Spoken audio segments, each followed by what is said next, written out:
Golden বিচের এবার যে ছোট্ট পার্কের মতো করা আছে সেটা একটু ঘুরছি। দাদা ওইটা ওইটা কি গাছ একটু বলবেন?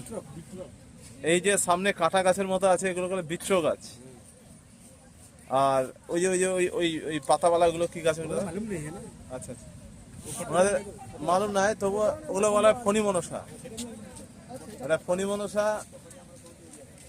আর এইগুলোকে বলা হচ্ছে ড্রিঙ্কিং ওয়াটার। দেখুন লেখা আছে ড্রিঙ্কিং। ও সরি, এখানে আমার একটু মিস্টেক হয়ে গেছে। ড্রিঙ্কিং ওয়াটার মানে এখানে ড্রিঙ্কিং ওয়াটারের ব্যবস্থা আছে, ওই জন্য এখানে হচ্ছে ড্রিঙ্কিং ওয়াটার। মিস্টেক হয়ে গেছে, সরি। এগুলো দেখুন প্রতিটা সব গাছ, বট গাছ, বট গাছের মতো পাতা, কিন্তু এগুলো এক এক প্রজাতির গাছ, এক এক প্রজাতির গাছ। এখানে উড়িয়া ভাষায় সব লেখা আছে গাছের নামগুলো, কিন্তু আমি গেস করতে পারছি না।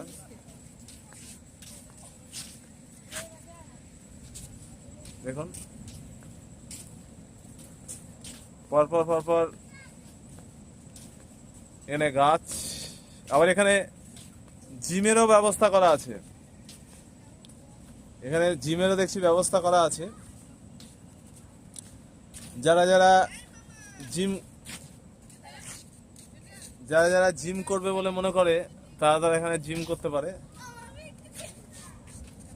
এখানে সুন্দর বীজটা, মানে অ্যাকচুয়ালি বলতে গেলে খুব দারুণ দারুণ, খুব ইন্টারেস্টিং এই বীজটা। এখানে সামনে একটা বিশাল হোটেল, রেস্টুরেন্ট, সরি, এই ট্যুরিস্টদের থাকার জন্য। তার নিচে একটা রেস্টুরেন্টও ব্যবস্থা আছে, আর চারপাশে বিচ। ওই দূরে অনেক অনেক ট্রলি, দেখুন ওই দূরে মাছ ধরার জন্য মাঝিরা নেমে পড়েছে। এই ট্রলিগুলো চন্দ্রভাগা থেকে আসছে। এখানে ঝাউ গাছও পোতা হয়েছে। কিছুক্ষণ আগে বলছিলাম যে সমুদ্রের ধারে ধারে ঝাউ গাছের ব্যবস্থা করা হচ্ছে, আর 1 বছরের মধ্যে হয়তো সমুদ্র চারপাশে ঝাউ গাছে ভরে যাবে।